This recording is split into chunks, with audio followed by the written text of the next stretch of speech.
actually asked to talk a little bit about my personal journey as to what got me to where I was as far as COVID was concerned.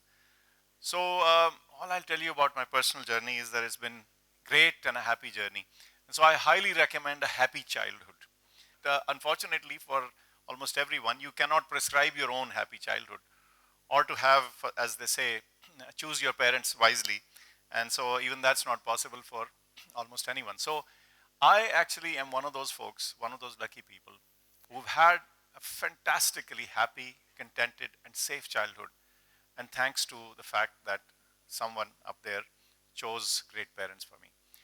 I grew up in a military house. My father was in the Pakistan Air Force, served 34 years. He himself was actually born in relative adversity, lost both his parents by age 11. And essentially, three brothers grew themselves up on what in English you would call a homestead, a dhok, in really an arid and poor part of the country. Joined the Air Force. And when he was young, somebody asked him when he was 5, somebody said, "What do you want to do when you grow up?" And he said, "I want to be a deputy commissioner." I think this was inspired by the Angrez, the English assistant or the British assistant commissioner next door, because this is who we shared our property with next door. And then he said, "I'm also going to marry a girl from Lahore." I don't know where that came from. But the fact is that he ended up joining the Air Force and seeing the world. And of course, he didn't become a deputy commissioner, but he did marry a girl from Lahore who became my mother. And so I had a happy, great, and safe childhood.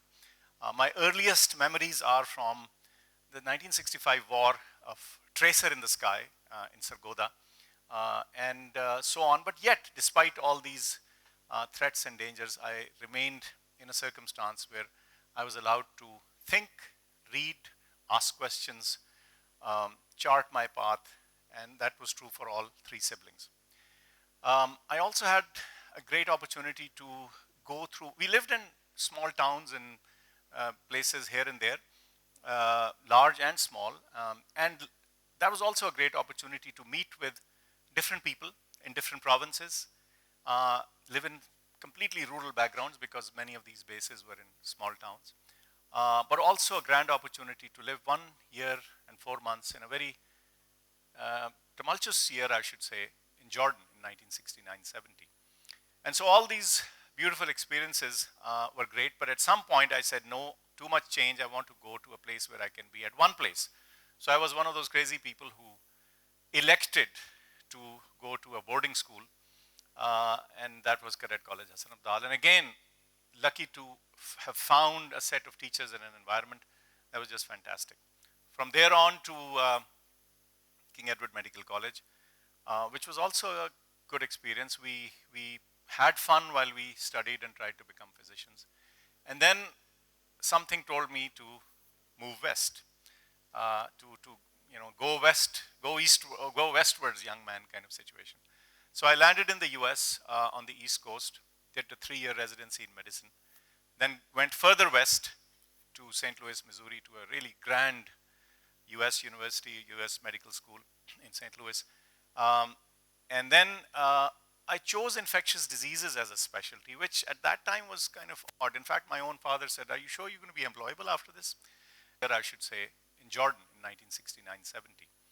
And so all these beautiful experiences were great, but at some point I said, no, too much change, I want to go to a place where I can be at one place. So I was one of those crazy people who elected to go to a boarding school, and that was Cadet College Hassan Abdal. And again, lucky to have found a set of teachers and an environment that was just fantastic. From there on to King Edward Medical College, which was also a good experience. We had fun while we studied and tried to become physicians. And then something told me to move west, to go west, go east, or go westwards, young man kind of situation. So I landed in the US on the East Coast, did a 3-year residency in medicine, then went further west to St. Louis, Missouri, to a really grand US university, US medical school in St. Louis. And then I chose infectious diseases as a specialty, which at that time was kind of odd. In fact, my own father said, "Are you sure you're going to be employable after this?" And I said, "Well, I think so." Um, and so that was the extent of my westward movement. And in 1995, I traveled back, wife and two kids, um, an unhappy wife, I have to tell you, at that point. Wasn't terribly happy to move back and so on. But anyway, we came back and joined Shaukat Khanum straight away. My journey at Shaukat Khanum again was a next series of happy coincidences and opportunities. And I learned a lot and I saw a lot, and it allowed me to be prepared for the role that I never thought possible. The role to be in the midst of the worst storm of the century and to be in there. In fact, when I was moving back, I used to think that I would have a ringside seat to see the next 30 years of Pakistan. This is back in 1995. So God said, well, let's do one better, get you inside the ring instead of the ringside seat. So for 2 years, I was inside the ring. This evolved in a very strange way. As you know, early in January 2020, Pakistan had started to formulate its COVID response. My predecessor in the ministry, Dr. Zafar Mirza, had set up a working group on which I was a part of. I used to attend this remotely, and to actually start to formulate what would eventually become Pakistan's COVID response. And so we, a bunch of timelines I've put out there, but the crux of it is that as time went on, the response started to gel and take shape.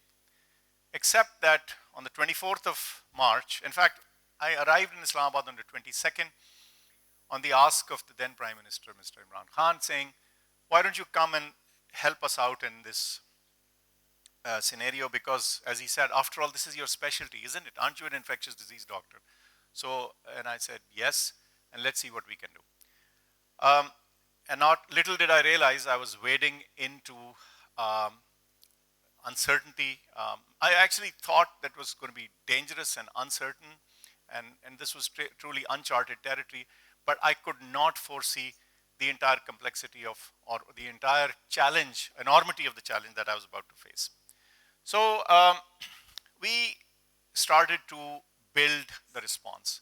And one of the most important bits of this whole response was coherence. Look, Pakistan is a large country. You just heard 240 million people across so many varied zones and areas and types of life that we live, from urban to rural to everything in between. And we have a devolved political structure. Our provinces are run independently, especially in terms of health. In fact, I don't know if you know that for a year and a half or thereabouts, Pakistan was perhaps the only country in the world to not have a federal health ministry. This was back immediately after the 18th Amendment. And then, of course, a ministry was formed.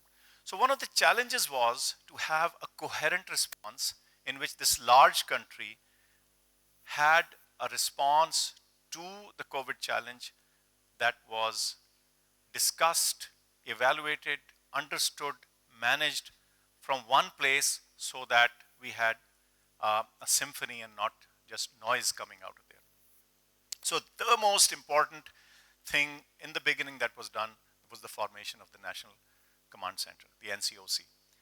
And what it did was create a place where people from the technology side, the professional side, from all the line ministries in the government and all the provinces could be in one room, could evaluate things, decide things, argue, agree, disagree, and then come to a coherent response and then move ahead. So that was the first thing that actually happened, which made everything possible subsequently.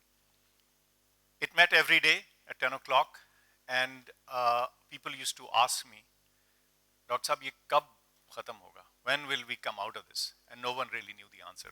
I used to say a year and a half, and I thought it would be right, but then the Delta wave actually threw us off. It took a little longer to happen.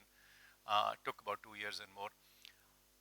The second thing that was crucial in our response and I've just put up one visual to remind me and all of you, was the dependence on scientific data, the analysis of it, and to base our decisions on that information, and to base it on a collaborative view which was centered around the science of it.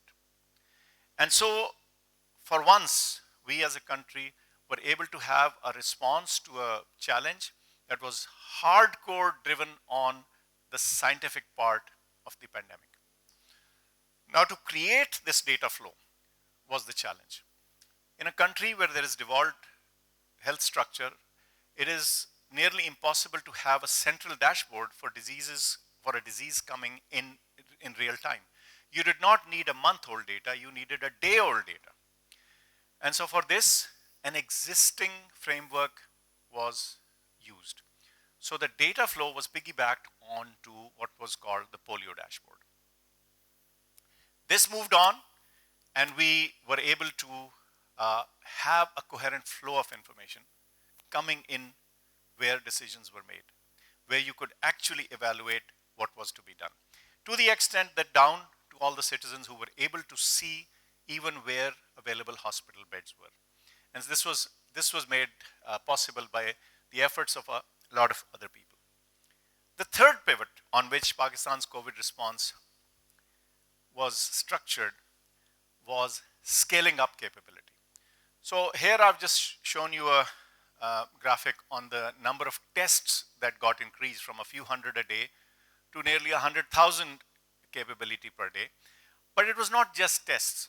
It was beds, it was oxygenated beds, it was ventilators, it was the ability to vaccinate, and very importantly, an untold story in this whole saga is how we went up from 500 metric tons of oxygen production per day to 800 just in the first wave. And every subsequent wave, had we not done this, we would have tripped over our oxygen capacity.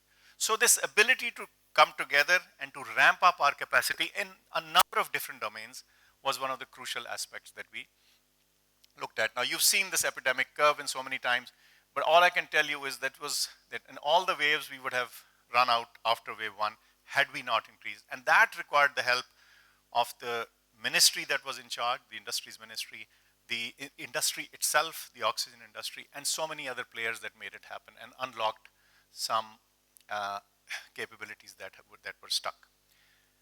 We were able to review how our hospital system filled up. We were able to see what our mortality numbers were. We were able to actually evaluate the actual final hard and painful impact of this pandemic, which was of course deaths. At the time, a lot of questions were asked. How do you even know whether this is correct or not? And so we had multiple layers of the ability to check this and to ground truth this all the way down to actually looking at graveyard data for major cities and syncing it up and tying it with the actual numbers. The next pivot was vaccination. To find vaccination when nobody wants to give it to you, everybody is being nationalistic about it.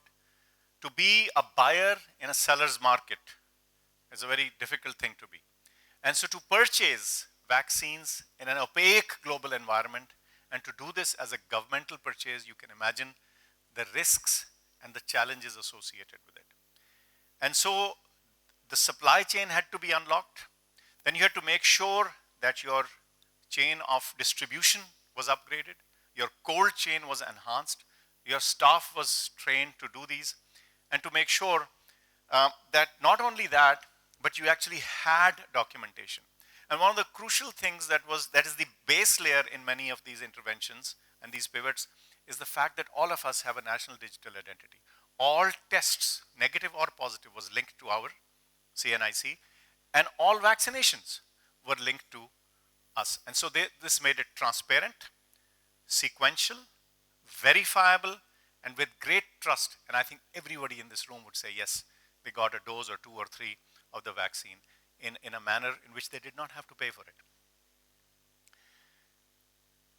The vaccine deployment itself was not a small challenge. I'll just give you one example. When we were doing calculations, the chair of the NCOC, Mr. Asad Umar, once said, look, you will have to do 300,000 doses of vaccine a day. And in those days I said, well, look, in adults we have never done a single dose. All our vaccine programs are for children. And to retool this would be a task, but yes, inshallah, we'll do it. What did he say? 300,000. On maximum vaccination day, which was some date in the fall of 2021, you know how many we did? You did. 2.3 million, one single day. So that shows the ability of and the bandwidth available in Pakistan to do it if you are able to align all the processes correctly and if you are working coherently in a data-driven fashion and in a collaborative fashion to seek your mission. Now, one of the things that I'd like to conclude on is that where do we go from here? The response was good. We were able to spring back as far as economic normalcy was concerned. The world did recognize that, yes, you had a good COVID response. But it is important to be able to institutionalize this. As part of that, what we were able to do was reform the existing National Institute of Health in Islamabad, add a Center for Disease Control, a CDC in it, a National Health Data Center in it, and augment some of the centers that already existed, like the Vaccines and Biologics Center, to ensure that at least in the future we had the opportunity of having some vaccine supply that was Pakistani. Now, what happens with that center and how it evolves and how well it grows obviously depends on how well we fund it, how well we staff it, and how we are able to take the learnings of this pandemic for the prevention and management of future pandemics. Because just like we were all sure that there was going to be a pandemic at some point or the other, there is going to be another one. And I think the global response today is being fine-tuned, honed, and again recalibrated to make sure that we are not caught on the wrong foot. I have to tell you, however, having known and read and reviewed the 1918 experience, that many times old experiences, old knowledge is lost. But fortunately, each opportunity brings us closer to a situation where we can build institutions. The US NIH, the Roosevelt Center the Institute, and so many other institutions in that country got built out of responses to challenges like the pandemic influenza back then, polio, and other infectious diseases challenges. And we think that the greater understanding and awareness of these challenges and the need to be prepared for them is something that has to be and inshallah will be taken as a takeaway from this last pandemic.